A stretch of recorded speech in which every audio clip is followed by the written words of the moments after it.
toujours en forme. Détermination, efficacité, puissance.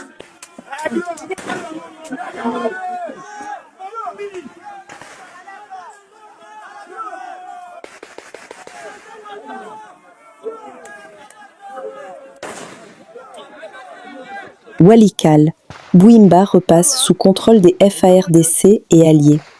L'agglomération de Bouimba, dans le groupement Walloa-Yungu, territoire de Walikale, au nord Kivu, est repassée sous contrôle de la coalition FARDC-Wazalendo ce mardi 2 juin, à l'issue de violents affrontements contre les rebelles rwandais du M23.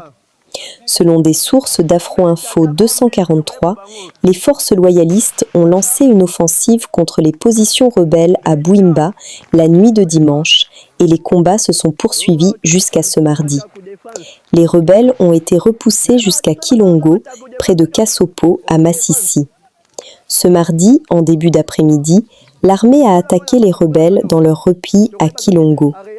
Les armes lourdes et légères ont retenti pendant des heures. La situation reste tendue dans la zone de combat. S'il vous plaît, prenez juste 1 minute pour liker et partager cette information afin qu'elle atteigne le plus grand nombre de personnes possible.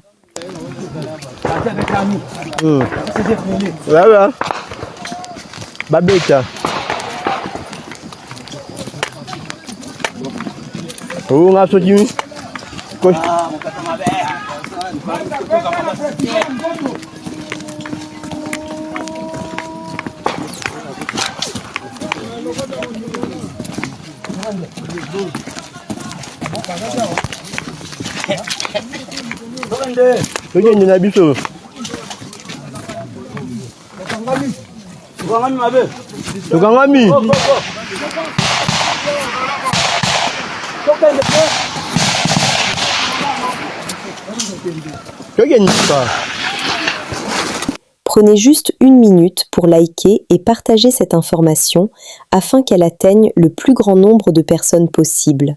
Batata, Bamama, Bandeko, lobby le 3 juin. Botikala na bandako na bino ezali ville morte. Mosala ezali te, kelas ezali te, moto abimate. Biso banso na bandako na biso na kimia, tolakisa na mokili mobimba. Te toboyi makambo ya ko changer constitution pona kopesa lingomba moko, kopesa ndeko Tshisekedi nzela pote ye atikala na pouvoir libela. Na kotikala bandako na biso tokolakisa te, tolingi te moto ayiba avenir ya bana na biso. Tolingi te moto lelo akotisa kobanga na kati na population. Bolongola kobanga ba fonctionnaire, bozali ba umbu ya ba ministre te, bozali d'abord ba citoyen libre na mboka na bino. Botikala bandako na bino lokola peuple congolais mobimba pona kolakisa te na kimia na bomoko toboyi solo likamboyo ya ko changer constitution. Bako sabinote o guerre ezali na este pasi ya congolais bakomisi yango lokola excuse prétexte pona ko changer constitution. Bato yo bapesi biso lotiki te, bapesi biso pe mai te, bapesi biso msala te. Lelo bakoloba bopesa bango constitution batikala libela seko na seko lobi bakoyiba bino nini yango tolobi na bino boy bofanda na bandako na bino to respecter modor de wana ya kolakisa na mokili mobimba te to boyi na bosolo na bomoko likambo babengi tyrannie dictature oya monsieur Tshisekedi na baninga na tata ba mama mutu ke kwenda kukisalu ve mutu ke bima ve beto vanda na ba inzo na beto. Beto tani na constitution na beto ku inzo na beto. Wandugu wapenzi, kesho ni ville morte. Kila mtu abakie kunyumba yake. Hakuna kazi, hakuna vya kutumika, juu ya kuonesha kwa peuple congolais te tunakatala changement ya constitution mu nchi yetu. 2028, Tshisekedi aetike asietika tutamutosha tutamupeleka mule musena ata tunbama tutuno manon bons makelela muntu yonsa sombo kwen ke kwene midimu ke kwene tulasa tudimu ville morte balo tuduba benga dishuntura ja constitution ditunga jetu tutomba non Tshisekedi ni benedient mu 2028 bitab anka bitaba tutumwanga to tu yakumteka mu sena ke chibo funda mu constitution wetu katena basu wan muntu ashinturo constitution boy achada mugalen kashidinash. Pendant que la population attend la paix, la sécurité et le développement, certains appellent une nouvelle fois à une ville morte. Selon les initiateurs, le silence parlera plus fort que les mensonges. Mais de nombreux citoyens se demandent si les rues vides et les activités paralysées apporteront réellement des solutions aux difficultés du pays. Bon, toi, tu aussi sa réunion et la sécurité. Tu profiter de l'occasion pour nous passer un message. Na bakinoise na bakinois nyoso pour na tina mukolo ya lobby. Mukolo ya lobby ezali bongo journée avec activité. Alors o nyonso akolinga ko troubler quiétude ya bakinoise na bakinois azala bongo prise en charge na ba force de l'ordre na la sécurité. Alors to sengi na bakinoise na bakinois nyoso ba se mouvoir en toute quiétude, en toute tranquillité parce que sécurité et kozala bongo en ordre pour nous accompagner bango. Torobagisa lisusu na ko benda matoi na établissement scolaire. Bo fungula ba école, bana ba ro école, bana ba ro sa examen parce que lobby ville eza bongo vivante. Donc to céder na pression té. Alors to profiter pe na okazo to senga na ba association ba chauffeur et ba motocycliste ba se déployer na tinete pour permettre à ce que mobilité ezala. Papa, maman et lingue se rendre na musala na yo tranquillement. Mboka isa déjà na bitumba na est. Alors te permettre que Mboka isa la paix paralysée une fois Kinshasa. Kinshasa faut en activité pour permettre biso to bon ko soutenir mukumba guerre toza nango. Na yango na bengi na bakinoise na bakinois nyoso lobby baza la bongo en activité, ba se mouvoir librement na ba occupation na bango. Et na occasion, nous allons inviter bilenge batata pe maman ba kozala disposer à accompagner biso na moi salon moko citoyenne et permettre surtout nettoyer ba pneus ba carcasse des véhicules nyoso ou permettra ce que ba civique va se servir nango pour na ko baby sa quiétude. Donc troba nango lelo to continue nango ti na week-end. Citoyenne, citoyens, les enfants de Kinshasa, de la Lukunga, de la Moamba, de la Funa et de la Tchango. C'est moi, votre porte-parole, le prince Epenge. Je viens confirmer que la ville morte, convoquée par la C64, est confirmée pour demain, mercredi 3 juin 2026. À Lukunga, à Moamba, à la Tchango, à la Funa. Papa, maman, enfant, chaillé, taillé, cambiste, chauffeur, professeur d'université, maman, nous tous, nous allons rester à la maison pour dire au monde entier que nous ne sommes pas d'accord avec la violation des textes, que dans ces pays, on n'a pas d'eau à Kinshasa, on n'a pas d'électricité, on n'a pas de routes, il y a l'insécurité partout à Kinshasa, enlèvement, braquage. Ce n'est pas à cause de la Constitution. Dans ces pays, dans cette ville, le ministre Kazadi nous a dit que quand l'argent entre dans les caisses de l'État, le régime Tshisekedi dit c'est le partage d'abord et les miettes qui restent, on jette au peuple. On a initié le programme 100 jours, Chilengelou, RAM, francophonie, 145 territoires. Il y a eu des détournements massifs d'argent.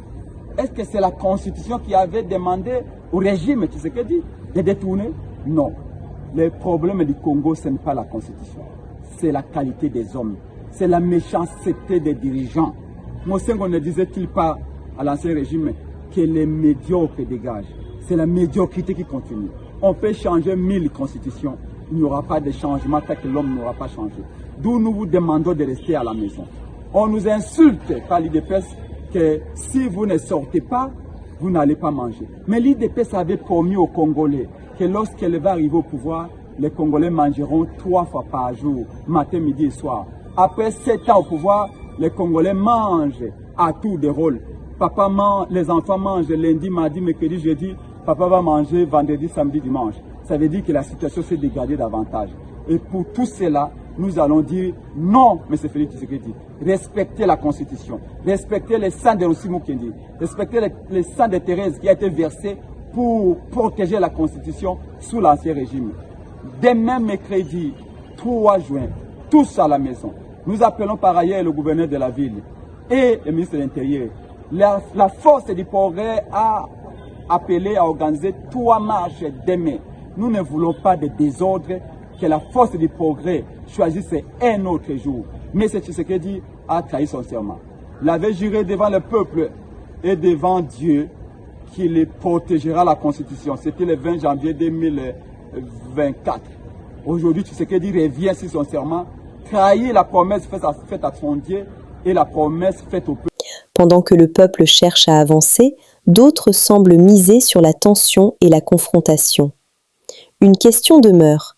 Qui profite réellement de ces journées de blocage ?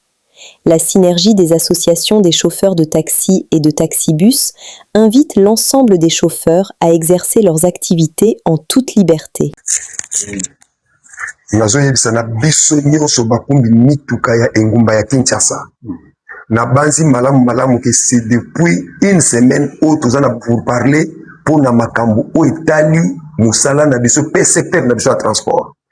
Alors biso ba association nous sommes apolitique topesa beki na gauche ou bien à droite te musala na biso eza ya kusala musala pour que makambo na biso ekende liboso lokola biso tozana pour parler na bakonzi pour que makambo o biso tosengeli ekende liboso bo se comporter malamu biso nyonso tosala musala na biso na ndenge esengeli pe mikolo nyonso eza na mutu moko te akoki kosimbisa bino beki na makambo oyo ya ye tomoni bapoliticien ebele baleka bakobimisa biso na nzela mais après bango nde bakotonda na musala okomona bango lisusu te alors nazosenga na bakumbi mituka nyonso ya Kinshasa po continuer na musala na biso ndenge esengelaki kocontinue biso ba mouvement de grève na biso tokoentame yango na moment voulu mais musala na ngonga oyo biso nyonso to continuer na musala na biso je pense que na yebisi bandeko wa komema mutuka na ye na nzela tozala na bokebi mais tosala musala na biso na ndenge esengeli wana yali message na biso ba association oyo tozo couvrir engumba mobimba ya Kinshasa papa mama wazali mukumbi mutuka tambola avec toute quiétude parce que biso musala na biso etali connotation politique te. C'est ça le message on a zotine de la bakumbi mituka nyonso ya engumba Kinshasa. Alors ndenge Adem auti koloba tuza koyebisa na ba chauffeur nyonso tu ya engumba mboka Kinshasa toboyi manipulation politique tozali ba chauffeur ba association ezali apolitique musala ezali lobby comme d'habitude tunyokwa mingi na mboka oyo tomoni politicien moko tayi kosunga biso même tango anyokola biso ba makambo tozalaka na dango tomonaka appui ya mutu moko te. Donc makambo wana bozoyoka de gauche à droite tolobi lokola bakambi ya mangomba toyebi yango te musala ezali lobby et d'ailleurs biso moko tozala lobby sur terrain ba chauffeur bopima na nzela bosala musala na bino bolanda makambo ya ba politique te. Voilà le message précis où tu dois adresser na ba chauffeur de Kamba. Merci beaucoup. Merci beaucoup. D'abord, il y a synergie nyonso et pas na peseko. Lobby mokolo mercredi est un jour ouvrable pour la biso. Tolia na taux du jour. Biso tolia na tozala ba salarié te. Donc lobby na tongo biso to bimba to sala bisala na biso ndenge to sala ka pona kolesa mabota na biso. Donc makambo ba politicien etali biso te. Na tongo zo mutu kanayo. Ende place au sala musala biso nyo tozala na nzela lobby pona sala musala ndenge tobali. Et donc moko ko te biso to sala musala ezate. Ba politicien pas sala na makambo na ba politicien biso ba chauffeur to sala musala biso ndenge tobali comme d'habitude. Merci beaucoup. Baemboka engumba Kinshasa. Na ye liboso le na poko lelo lokola mokambi ya yambo ya police pona engumba ya ville province ya Kinshasa. Koyebisa bino ete lobby le 3 juin 2026 ezaloka mokolo nyonso tu oyo mutu asaka mosala na ye akende kovake librement na occupation na ye baye okende bitelo bakende bitelo na bango bakende mombongo na bango bayepe okende misala bakende misala bango bino bato batambusi ya tukutuku bima na tukutuku na balabala motambusi ya mituka oya 207 bima na motuka na osala mosala yo ndenge mesana soki yo okangi moninga na balabala atambola te ezali infraction to bengi na français atteinte de droit garanti au particulier soki po ozokisi moto na bambio libanga to buki motuka na ye eli kuli de volontaire soit ezali des sommes méchantes qui bien appartenant à autrui papa mama benda mwana matoi o abimaka babala saki otuna ye akukuta na police po soka sali mbeba to kokanga ye akosamba akokende siko bazuzu bakokata mikolo na ngo bongo bato bakoyoka bakotema na kimia o bakoyoka te bakokuta pe na mbano ya bango ngai nde na bimoto ya mbo ya police ya Kinshasa atoni na mboka bino biso CP 64 alinéa D biso ba ete oko défendre o ezali ba institution ya mboka pe mabele ekolo Congo contre benemi ya mboka Congo toye koyebisa bino boye peuple congolais ba mboka Congo bolanda biso malamu bolandi bandeko ya C64 ba eba koloba ete mokolo ya lobi ezali le 3 juin moto moko abimate mwana kende kelasi te batamisala bakende te wenze ezala te toye koyebisa bino boye bango bakoloba ete bakotosa oyo ezali mobuku likunzi oyo ezali constitution ya mboka bakotosa yango mais soki tolandi mot d'ordre bango bakoloba mayema taleli ville morte ya mokolo ya lobi ya le 3 juin bango moko bakokende na violation ya constitution pamba te mobeko lukunzi soki ndeko na moko afongoli yango buku oyo okotala yango na article 26 elobi clair moto moko te akoki ko contraindre congolais moko na manifestation songolo soki bomoni ete bata majorité bakosala oyo ezali manifestation na bango bakokanga bato opposition na makasi te bakende manifestation wana e lolenge moko na bato opposition oyo bakosala ya bango mitingi na bango bakoki mpe kocontraindre moto moko teke akende oyo ezali manifestation na makasi mais oyo tokomona C64 ekosala lelo oyo ezali dictature ya makasi na kati ya opposition bakoyebisa bato ete mutuka ebima te na mokolo ya lobi e mwana kelasi akende te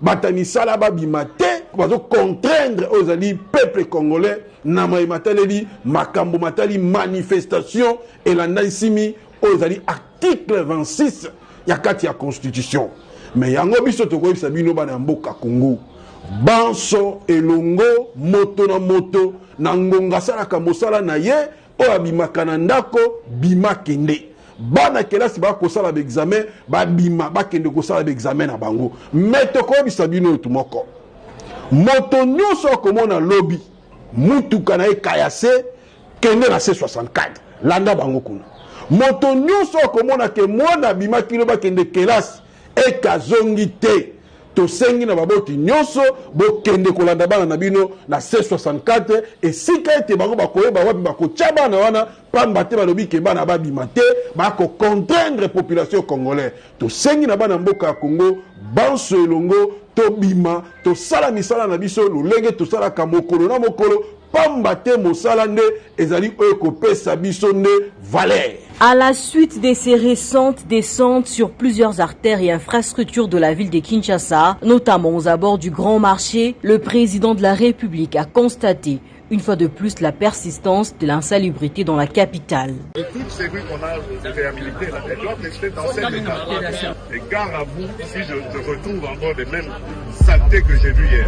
Gare à vous. Cette situation préoccupante qui affecte gravement l'image de Kinshasa ne peut plus être tolérée. Dans cette perspective, le chef de l'État a décidé de mettre en place une task force pluridisciplinaire dédiée à la salubrité et à l'assainissement de la ville de Kinshasa. Cette structure sera placée placée sous l'autorité directe du chef de l'État et pilotée par le service national. À la suite de cela, le vice-premier ministre et ministre de l'Intérieur, Sécurité, décentralisation et affaires coutumières Chabani Luko Biango Jacquemin a convoqué le gouverneur de la ville de Kinshasa, Daniel Bumba, pour une séance de travail consacrée à la problématique de l'insalubrité dans la capitale. Au cours de cette séance de travail, le vice-premier ministre a officiellement informé le gouverneur de la mise en place de cette task force conformément à la décision annoncée par le président de la République lors de la 91e réunion du Conseil des ministres. Le vice-premier ministre a également donné plusieurs orientations relatives à la gouvernance de la ville de Kinshasa et lui a fait part de manière officielle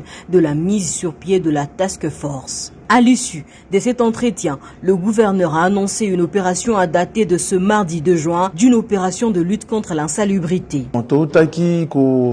Ça, la réunion autour, il y a VPM intérieur, sécurité, décentralisation, affaires coutumières. Tout ça, vraiment là-bas à Kinshasa, baya ba accompagner biso na salon bongo citoyen pour permettre biso tout longola, nyoso zali ba pneu, nyoso zali ba mituka wa ba caracas, to inviter bilingi à Kinshasa ou ba ko accompagner sur des journaux lelo na salon moko citoyenne.